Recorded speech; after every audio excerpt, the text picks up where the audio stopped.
he was explaining to me, we were talking about the OnlyFans page. Y'all know, um, they're going to shut down all of the adult content on OnlyFans, right? As of October 1st, 2021, they will no longer be hosting adult content.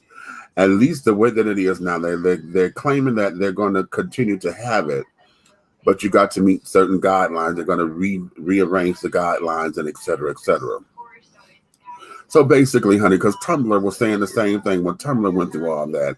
They're not hosting they're not going to have adult content or whatever, and then they're going to change what adult means, So, you can post, folks in their swimsuits and all that kind of stuff. But as far as nudity and what is considered to be obscenity, they're not going to be able to post that. So a lot of the folks who are making their coin and making a living off of these particular subscription type packages and things of that nature, this particular platform is no longer going to be available to them. So we discussed all that yesterday, and I'm giving you some other platforms that are in existence that a lot of folks didn't know were. We talked about the federal law as the federal laws and the federal definition of obscenity and how it looks at the porn industry and how basically it is illegal to produce and create pornographic material or that material that is considered to be obscene. It is illegal in most of the states here in the United States, except for in California and Nevada. Okay. Which is why it makes sense now for those of us who are porn connoisseurs and carrying on. If you actually look at the movie, at the credits, in the beginning of the movie and at the end of the movie, they always say that, all the models are over 18 and the proof is on file. And then they give you some number, and then they give you the address of the office. And usually a lot of the companies were in Van Nuys, or I saw Tarzania, California. A few places were in Los Angeles, but most of the time they were in Van Nuys. Or I've never seen that they were produced out of Nevada, but Nevada prostitution is legalized there, and with all of the casinos in Canada, I don't think Nevada has a state tax either. So a lot of stuff, because of how they maneuver there, that's a place to where porn can be produced. However, according to the federal definition, it's not a crime for you to possess porn and to have it in your own personal place, but to produce it, create it, distribute it, and carry on, that's what the crime is. And both the purchaser and the distributor can become liable for that. Say for instance, if the police wanted to raid a movie theater or an adult bookstore, and went up in there and you have just bought it, you can get arrested. Okay, you can get arrested. You'll go down as well as the people who sold it to you. Okay, now that's a federal law. Now one would ask, why is it that the porn industry makes the kind of money that it does, and this, that, and the other? Well, like a lot of laws, these things go up under the table. They're not enforced at the same degree. And like the person I was talking to, he said, consider it like jaywalking. Jaywalking is on the books and has been on the books for years. But jaywalking is one of those laws that is not regularly enforced. And any time that it is, it's because someone is being an ass. Someone is making a point. Someone is trying to trump up charges and this, that, and the other, and because it's on the books, they can. And so as we were talking, he said to me, this here is going to open up a whole can of bullshit. And I was like, what do you mean? He said to me, y'all know a lot of those clips and stuff that you see on Twitter and stuff, where folks are having sex outside and this, that, and the other. They're in the park, they're in their cars, they're at car washes and all that kind of public display of sexual activity. He said, "Do you realize that if they wanted to run a case against them, they can go pull those clips and things, and use that as evidence as lewd and lascivious behavior? That could be indecent exposure, and they can sit down there and arrest those folks because they put it out there and it's already on tape." I said, "You know what? I never thought about that." He said, "Wait a minute, let me go further." He says, "Do you realize that if they decide to go down and make this a case, that they could put all of those people up under investigation, and they will force them to go and look for their HIV status to find out if these people, if they are positive or not, and to find out if they have said up front in all of their videos and all of their footage that they are HIV positive. Because if not, then that there can be grounds for attempted murder, and it could trump up the charges very severely." And I said, "Wait a minute, you bullshitting." He said, "Man, listen, I know a lot about this, which is why I got out of it, and carrying on." Because he said at the time, the kind of money that we were making, he said, "Yeah, in my day, it was easy to come about and making, and having $1 million career out of doing this and the other." He said, "But there's a lot of stuff that people don't put into play, and it's the payola." Remember back in the day, you know how it was in the record industry. They joke and tease and like, "Okay, no, this don't become a hit unless you pay out and this, that, and the other." And so it becomes one of those kind of things to where you see in the mob movies all the time, certain businesses are open because they pay off the cops or they pay off the mob or, pay off the politicians. He said, "Well, basically this is the same thing. If you making that kind of money, then what they do is they pay for the protection. They pay, to sit down there to keep this from going and to keep that from going and carrying on." So a lot of times he said, if folks decide to push the issue on OnlyFans shutting down and this, that, and the other, then this can warrant a bigger thing. He said, because these laws they've been on the books for years. And he retired out of this thing 20 years ago. Oh, how about that? Okay.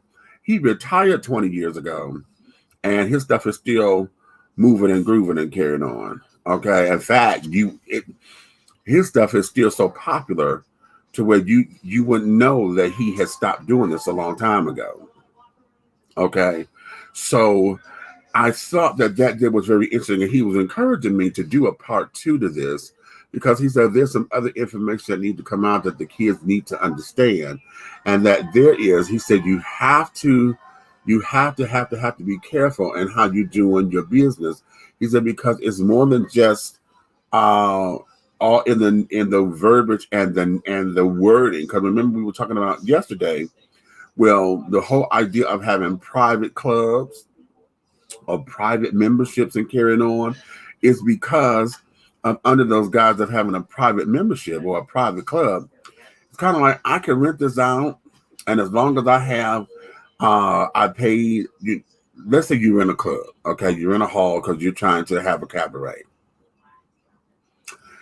As long as you are abiding by the laws of the land, as far as making sure you got a liquor license, if you can sell liquor, but most of the time you probably can't sell it. So you're giving liquor away, or BYOB, and letting them bring their own bottles, right? And then you sell the setups, cups, bucket of ice, and all that. So if you have that, then you have to make sure that you have insurance for the place, to protect you from the liability. Somebody you pay for the DJ and this and the other. Well, because it's a private event, that there is not open to the public. Okay, so only those who are paying a ticket to come in are allowed in. You got the security team and everything is this and the other. But because of that, you're allowed to have, X, Y, and Z to go on up in there, because it's a private event. Okay. It's an exclusive event. So you have some protections, but because it's an exclusive event, if the police get wind of it and want to come down and raid on it, that there goes against if anything up in there is illegal, because a lot of folks like to come up in there and get high, they like to smoke their weed, some like to bump a couple of lines of coke and this, that, and the other, or whatever else they're doing. I've seen this all in front of me. So if you're coming up in there and you're in possession of those things, now, honey, the law takes precedent. And so what was supposed to be a private thing, honey, has now become against the law. And if somebody want to take get a hankering and carry it on, they would take you down, right? And so this here is the same idea with how and I'm because he was in the chat yesterday. I was trying not to call his name, but this is what Bobby was telling me. I'm talking about Bobby Blake. He was saying a lot of the folks don't understand that they put themselves in a position to where there is a no-win situation, because if you're not being mindful of what's going on, they will take you down if they decide to come after it. He says we were both talking about the whole idea of hoping that those who have made money and the type of money that a lot of folks have been making, that they've taken and invested into something. He said, because oftentimes a lot of the folks have not invested their money because they think it's quick and it's fast and it's going to always continue, and they haven't invested properly. So he's hoping that a lot of the folks have gotten their business into play and able to move forward, and et cetera, et cetera. So that there is some other things that he said that I won't get into here, because he said a couple of things to me in confidence that I won't reveal here.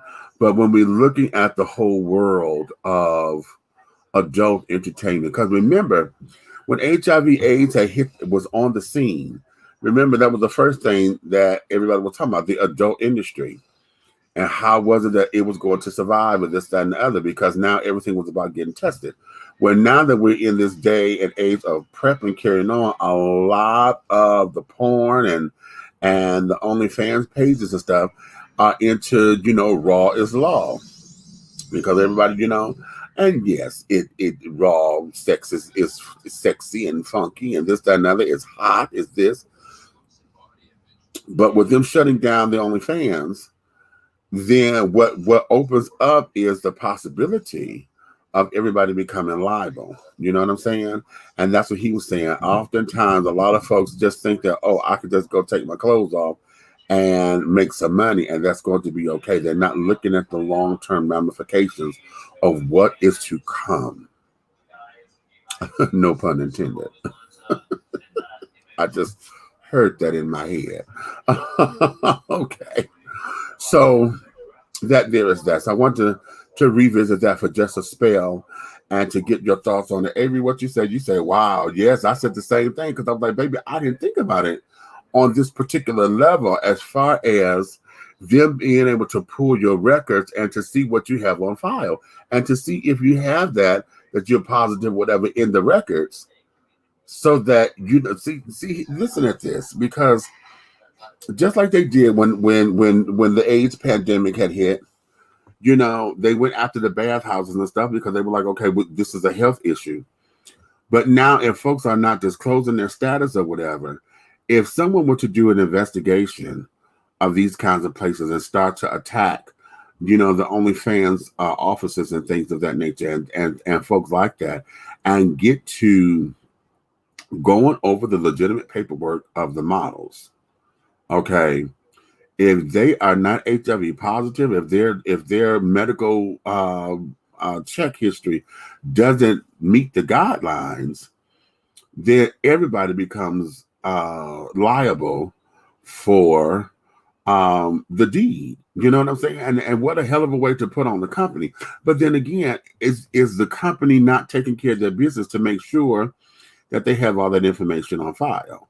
You know what I'm saying? To make sure that the consent forms are signed, the consent forms saying that, okay, I know that this is HIV positive person, and yes, I'm willing to whatever.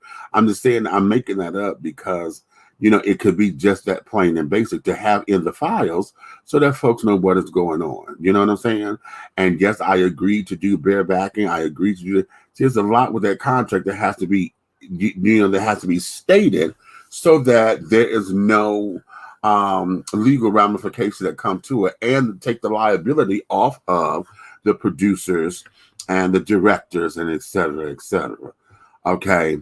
So, yeah, there's a lot of discussion that could come out of that would take us well over the rainbow. Okay.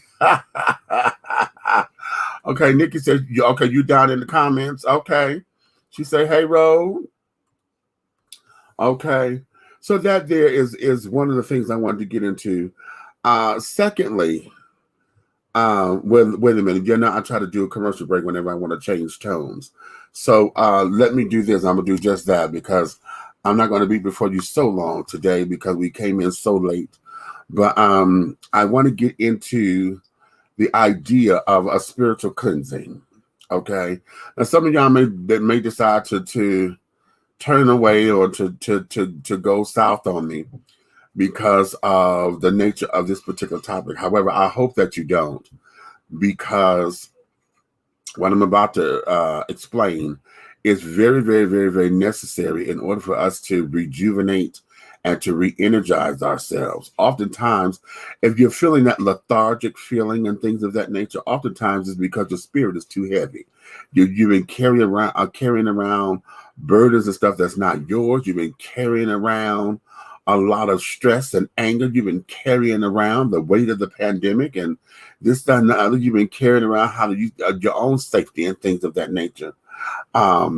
Families and friends and all of that. And that's just not with COVID. But this here goes to, okay, how is it I'm going to function at work better? How can I do this to be better?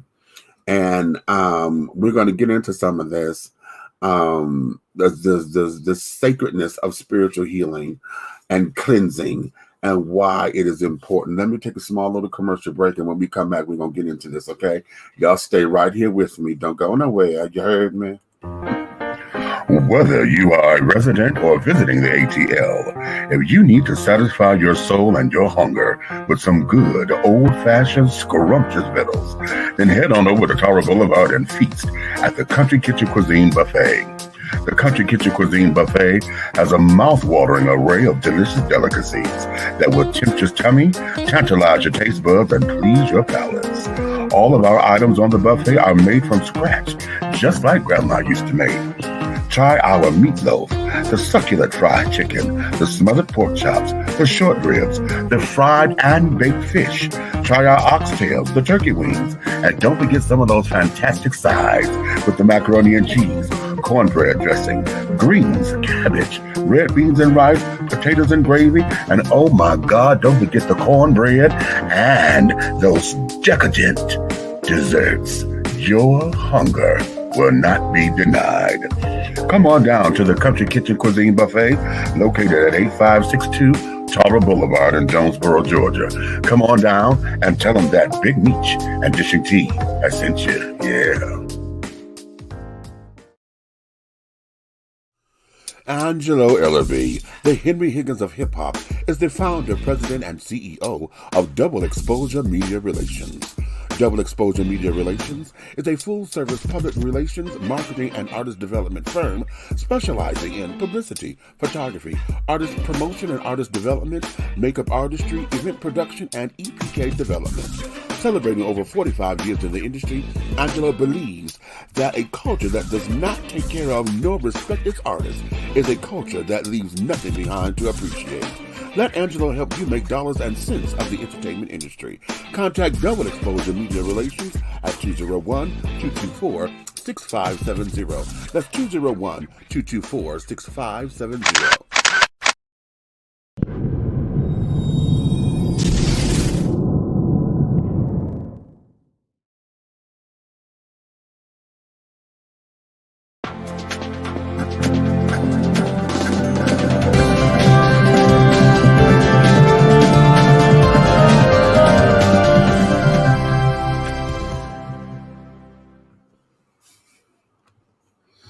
All right, and we are back.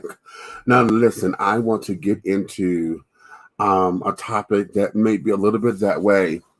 Y'all know that I don't have a church affiliation or things anymore. As a matter of fact, I don't even consider myself to be a traditional Christian these days because, in my experience and from what I've seen over the years, just to say the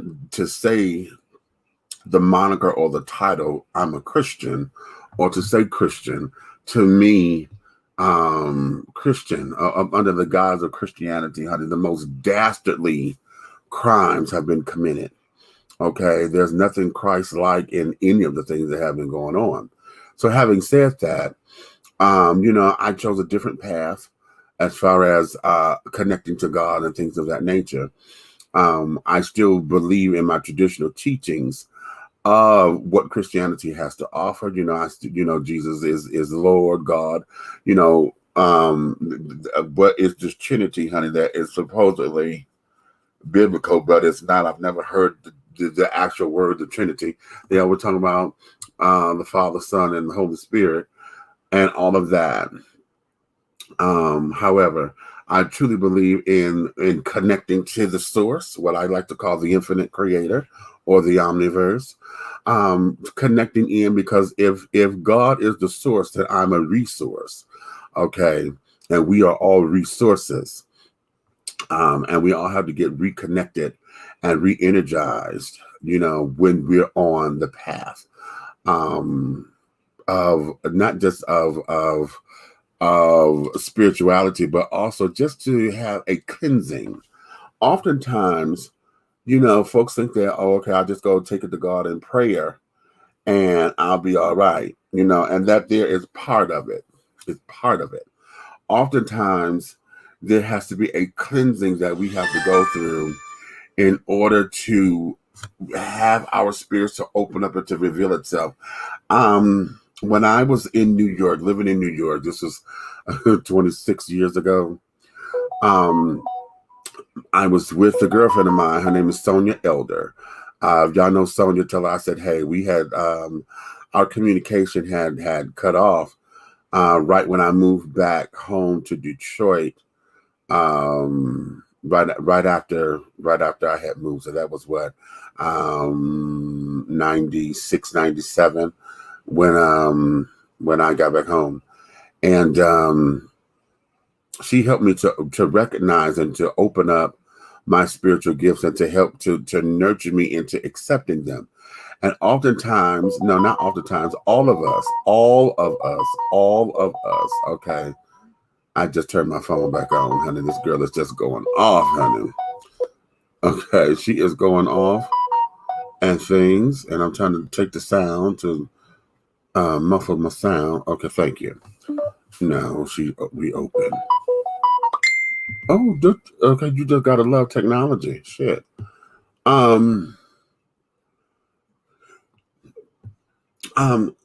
In understanding what a spiritual cleansing is, oftentimes, you know how folks who have dreadlocks after so many years, they go and cut them off because it's the weight of it. It starts to get to them, and it's about a cleansing. It's about taking, just like you do every morning when you get up to take a shower. You want to dust off and wash off the old so you can have a fresh and renewed spirit, and a fresh and renewed appearance, a fresh and renewed self that you're going to present to the world. And oftentimes, a lot of us don't know how to cleanse ourselves spiritually outside of prayer. And we always think that prayer does it. But how many of you guys meditate? Meditate or take yourselves on a spiritual journey. Just close your eyes and allow for your inner self and your inner spirit to just leave your body, kind of like an astral projection kind of thing. Now, again, some of y'all gonna think that I'm being woozy, okay, and things of that nature. But I have come to find out that that it is required for me, and I'm sure a lot of others, to sit down there to spiritually cleanse so that you can get all of the burdens off of you. Do you realize that whenever you are someone's confidant, or whenever you are a leader of some sort, or you have to deal with other people, you have to interact with other people, especially if you have some kind of empathy. If you are empath and you can feel and absorb stuff, if you have gifts of sight and vision and you can see spiritually, you can see more than what the people are showing you. If you have spiritual hearing and you're able to hear what's not being said and carried on, you can hear that, and it's just as fluent and as real as I'm talking to you now. Then you understand, and you have some kind of knowledge or something that I'm dealing with, okay, of what I'm talking about, so that we're able to move forward and to cleanse and to connect and reconnect back to the source. So we were talking in the meeting about what it was to be open to our spiritual gifts. Okay. Once we open to our gifts, we have to number one, accept them, because many of us, we have been taught that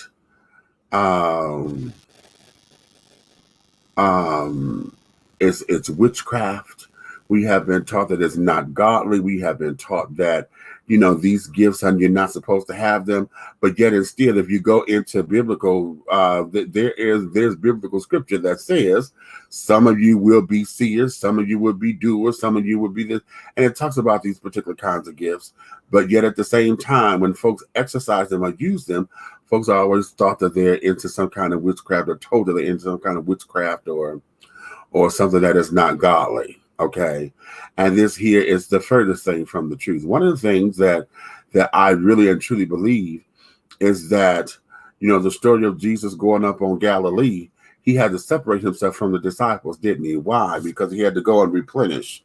He had to go and to reconnect, and purge. He had to purge a lot of that kind of stuff.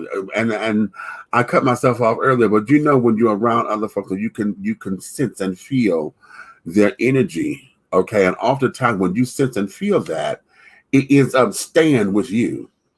Okay. It connects itself to you. And so it's all here in your shoulders, it's in your neck and things, and it starts to weigh you down. And then you wonder how come you get tired and restless. You're tired, but yet you can't go to sleep. You're restless, but you end up not doing anything. You're just moving around because you have all this pent up energy and don't know how to direct it, don't know where it's coming from, don't know what it means. And oftentimes that means that you have to have a spiritual cleansing. You have to go in and allow it to be washed and whitewashed. I was talking about my girlfriend, Sonia, as she helped me to understand my gifts and things. She taught me something that I just did not believe, right? I didn't believe it till she did it. And one of the first things that she did, she told me to stretch my arms out, right? And to tighten them up. And she said, okay, I'm gonna come in. I'm gonna try to knock your arms down, right? And so she did, and there was resistance there. I said, okay. So what she did was she had me stand like that again. She told me to close my eyes and to meditate on my spirit, right? And I said, okay. So I did. And what she did was, spiritually, she went behind me and she unzipped me, right? Just did that like you're unzipping something. And at that moment, I felt what I would call my soul, out. And as I'm looking, I'm watching it soar through the air, right? And it got to soaring in this figure 8 style of flight pattern. Then it went wheezing by, and it found a river fall. And in that meditation, I remember this so vividly because I connected to it, and I felt my spirit just going in and out that water, right? Just in and out the water, and to come up, just come up how fish step out of the water or a big whale and then splash back in. That's what my spirit kept doing. So I'm like, okay, fine. So as I'm in meditation, I had to direct it back to me. And so then at that point, it came to me, but it didn't re-enter, whatever, right? And so Sonia told me to hold my hands out. And that time when she hit me, my hands went down automatically. And I'm like, wait a minute, do that again. And my hands just went down. So at that point, she said, okay, guide yourself back into your body. And I did. And then she zipped me back up, right? I said, okay. And so as I'm still meditating, she told me to hold my hands out again. And then when she hit my arms again, my arms didn't move. And I was like, oh, shit, wait a minute. She said, yeah. She said, you have to take yourself on that kind of spiritual journey as often as possible, because you have to let your spirit and your soul, cleanse and whitewash itself again. So that way your light doesn't dim and this, that, and the other. And I said, oh, my. And so I don't do it as often as I did when we were in New York. But I still do that particular process because it can move you if you got the right setup. You got your music and your candles and stuff going on, and if you have created a space that's going to be your altar or your prayer room or whatever, then what I'm describing to you is a pattern, and an exercise that one can do in order to stay on course and to understand how your spirit is working. So I said all that to say that in coming in tune with my spiritual gifts, oftentimes, I can get depleted. I can get, riled up in the middle of it and carrying on to where hell, what I'm trying to do may have an interception somewhere. So it becomes a really, really, really, really, really big to do. And so I'm going to encourage all of you to step into your own world of having a spiritual cleanse. Now, what I'm going to do, I want to make sure that you guys have an opportunity to partake. I think we're going to probably do something online, but I want to be able to utilize some space, and so that we here at Dishing Tea can introduce folks into this kind of I was going to say magic, but this kind of spiritual cleansing and this kind of reconnection to God. It's effervescent in your spirit, and so you could take advantage of it if this is something that you think that you can definitely benefit from. So I want you guys to keep your eyes open and go back to the comments. I do transcendental meditation. My OBGYN recommends it for menopause. Wow. See, that there is everything. That there is everything. Okay, Tracy Judon. Hey, Big Meats. Good day, everyone. All right, good day to you as well. So now, how is it that, we continue to stay in this particular realm? What is it that we need to do to teach ourselves that it's okay to purge the feelings and things of one another? Because you too have to allow yourself time to heal, time to possibly what's the word that I'm looking for? I keep getting stuck.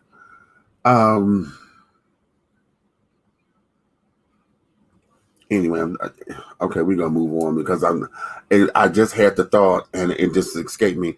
It's probably because I am a little tired. But I want to get this message out here to folks to understand the importance of cleansing spiritually and getting into a rhythm. And I'm gonna say a rhythm versus a spell pattern. I need you to get into your own rhythm, as you develop this, so that you can have the opportunity to let your hair down, to act as stupid and crazy as you want to, not necessarily having to have the tough exterior all the time, and taking a spiritual journey and understanding who your spirit guides are. That there will help to facilitate a lot of the clarity that you need. One of the things that I do, I told my team that I have a book here called The Ways of the Shaman, and it's by Peter Saunders is his name.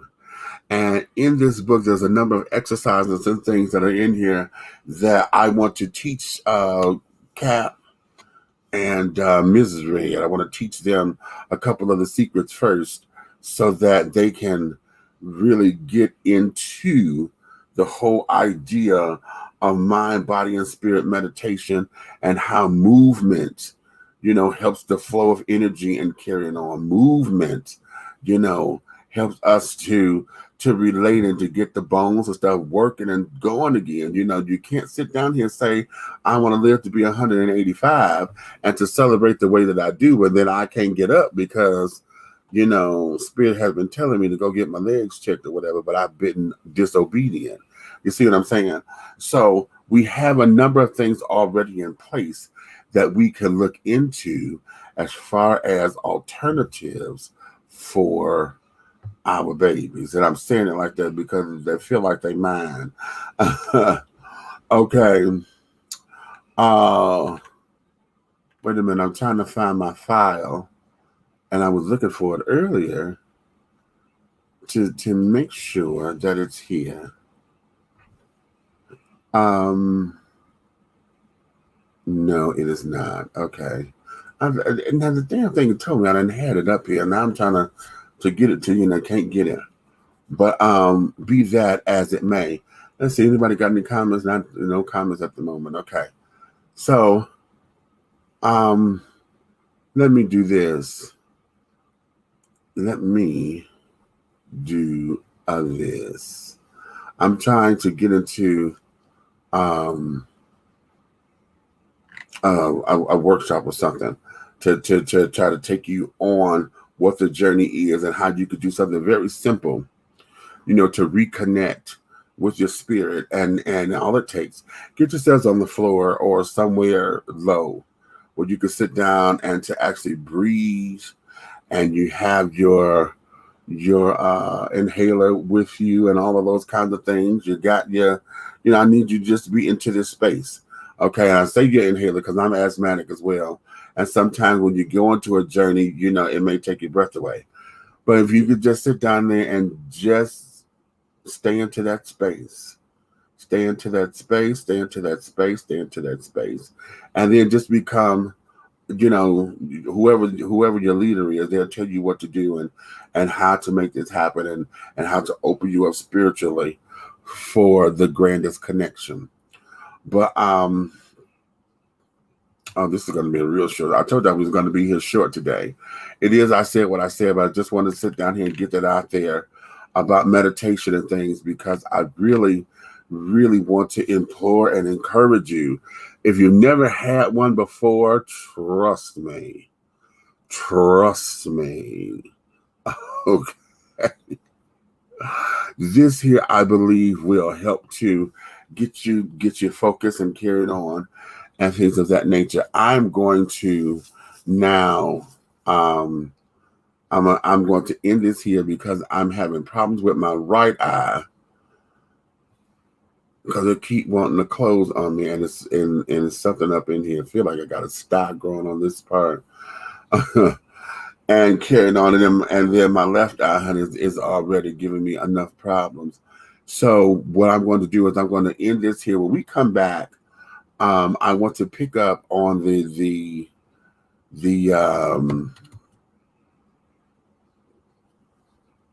see, look at me, I'm frozen. I'm frozen, but we're going to get into the exercises and stuff on how you can start your cleansing, how you can do spiritual baths, and carrying on how you can make this work for you. So on that note, honey, I'm going to let you guys get on to your other duties. It is rather late, and usually we are wrapping up anyway right about this time if we had a good conversation. But I just want to bring those to mind right now as we move forward and things of that nature. So you may finish all of your crumpets, darling, because the tea has been dished. And you've been dishing tea, darlings, with Big Meats, honey. If you love me, tell a friend, honey. If you hate me, tell all of your motherfucking enemies. But do know this. everything that we're doing over here, honey, at Dishing Tea with Big Meats at Dishing Tea Entertainment will move forward, darling. I hope you're at the end of your cup, honey, because that there is all the tea. And you've been dishing tea with Big Meats. We'll talk again soon. Oh, wait a minute. I'm sitting up here doing the wrong thing. I'm doing the wrong thing, honey. Usually I do my little to end the show, and I just did it there. But I was supposed to be doing this, and I hit the wrong button.